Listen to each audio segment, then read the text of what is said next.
அனைவருக்கும் வணக்கம். மும்பையில் ஆட்டோவில் விளையாடி கொண்டிருந்த சிறுவனை நாய் கடித்து வெறித்தனமாக விரட்டுகிறது. நாயின் உரிமையாளர் வேடிக்கை பார்த்ததோடு மட்டுமில்லாமல் ரசித்து கொண்டிருக்கிறார். அந்த காலத்தில் மன்னர்கள் இளவரசர்களை தளபதியோடு வேட்டைக்கு அனுப்புவார்கள். அவன் வெற்றிகரமாக வேட்டையாடி சில பல விலங்குகளை கொண்டு வந்தால்தான் யுவராஜனாக மகுடம் சூட்டுவார்கள் மகாராஜாக்கள். ஆனால் இப்பொழுது சமூகத்தில் பழகுவதற்கு, விளையாடுவதற்கு பயிற்சி கொடுக்க வேண்டும் போல சிறுவர்களுக்கு. அப்படித்தான் இருக்கு நடந்த சம்பவம். சமீபத்தில் மும்பையில் 11 வயது சிறுவன் ஆட்டோவுக்குள்ள நாயையும் சிறுவனையும் உட்கார வைத்து சிறுவனை நாயை விட்டு கடிக்க வைத்து அதை ரசித்து கொண்டிருக்கிறார் உரிமையாளர். அந்த வீடியோ வெளியாகி மிகப்பெரிய அதிர்ச்சியை ஏற்படுத்தி உள்ளது. இந்த அளவுக்கு மோசமானவர்கள் இருக்காங்கங்கிறத வெளிப்படுத்தி இருக்கு இந்த வீடியோ. மும்பையில் கிழக்கு புறநகர் பகுதியில் 11 வயது சிறுவன் மீது ஃபிட்புல் வகை நாயை ஏவி விட்டு கடிக்க செய்திருக்கிறார் நாயின் உரிமையாளர். அது மட்டும் இல்லாமல் அந்த காட்சியை வீடியோவும் எடுத்திருக்காங்க. அந்த வீடியோவில் அந்த சிறுவன் நாயை பார்த்து பயங்கரமாக அலறுகிறான்.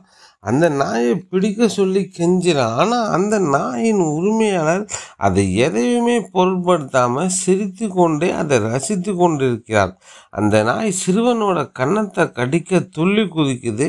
அந்த ஃபிட்புல் ரக நாய் அவனோட சட்டையை கடிச்சு இழுக்குது. எப்படியோ ஆட்டோவிலிருந்து குதிச்சு தப்பிச்சு வெளியேறுகிறான். அந்த நாயின் உரிமையாளர் அந்த சிறுவனுக்கு உதவுவதற்கு பதிலாக அவன் பயந்து ஓடுவதையும் நாய் விரட்டுவதையும் பார்த்து ரசித்து கொண்டிருக்கிறார்.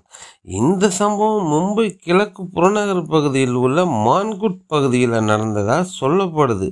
அந்த சிறுவன் இந்த சம்பவம் குறித்து சொல்லும்போது, அந்த நாய் என்னை கடித்து உடனே நான் தப்பித்து ஓடிவிட்டேன், என்னுடைய சட்டையை கடித்து இழுத்தது, நாயின் உரிமையாளர் தான் எனக்கு உதவுமாறு எவ்வளவோ கெஞ்சியதாகவும் ஆனால் அவர் சிரித்து கொண்டே இருந்தார்னு சிறுவன் கூறியிருக்கிறான். எனக்கு யாரும் உதவ முன்வரவில்லை. அங்கே சில பேர் இந்த சம்பவத்தை படம் பிடித்து கொண்டிருக்கிறார்கள் என்று அந்த சிறுவன் கூறியிருக்கிறான்.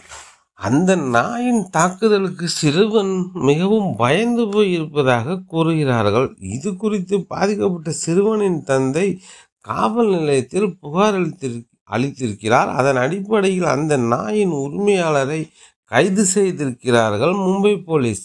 அவர் அந்த நாய் தன்னுடையது இல்லை என்று மறுத்திருக்கிறார். ஒரு சின்ன குழந்தைன்னு கூட பார்க்காம அந்த சிறுவன் மீது நாயை ஏவி விட்டு மிகப்பெரிய தாக்குதலை தொடுத்திருக்காங்க. அதை வீடியோவாகவும் எடுத்து ரசிக்க வேற செய்கிறாங்க. எந்த அளவுக்கு சைக்கோத்தனமான மனநிலை கொண்ட சமூகத்தில் வாழ்ந்து கொண்டிருக்கிறோம் என்பதை உணர்ந்து எச்சரிக்கையோடு விழிப்புணர்வோடு செயல்படுங்கள் நண்பர்களே. ஆரம்பத்தில் ஞாயிற்றுக்கிழமைகளில் கறி எடுத்து சமைப்பாங்க வீட்டில். இப்போல்லாம் ரோட்டு கடை ஹோட்டல்னு எப்போ பார்த்தாலும் பிரியாணி, சிக்கன் 65 ஷவர்மான்னு சாப்பிட்றாங்க. சும்மா எப்படி சாப்பிட்றது? கொஞ்சமாக சரக்கு போட்டு சாப்பிட்டாதான் நல்லா சாப்பிட்லான்னு கொஞ்சமாக குடிச்சிட்டு சாப்பிட ஆரம்பித்தாங்க. இப்போது சரக்கு தான் மெயின் டிஷ்ஷு, சாப்பாடு கொஞ்சம்தான்.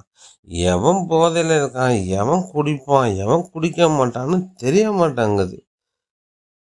குடி போதையில் சிறுவன் யார், நமக்கு நிகரானவனா, விளையாட்டை ஒரு அளவோட நிறுத்தணும்னு நிதானம் இல்லாமல் போதைக்கு அடிமையாகி அதுக்கு மேலன்னு கஞ்சா மாதிரி சில போதைப் பொருள் எடுத்துக்கொண்டு சைக்கோத்தனமும் பைத்தியக்காரத்தனமாக ஏதாவது செஞ்சுட்டு நல்ல போதை என்ன பண்ணுனேன்னு எனக்கு ஞாபகம் இல்லைன்னு அதை வேற பெருமையாக பேசிக்கிறாங்க.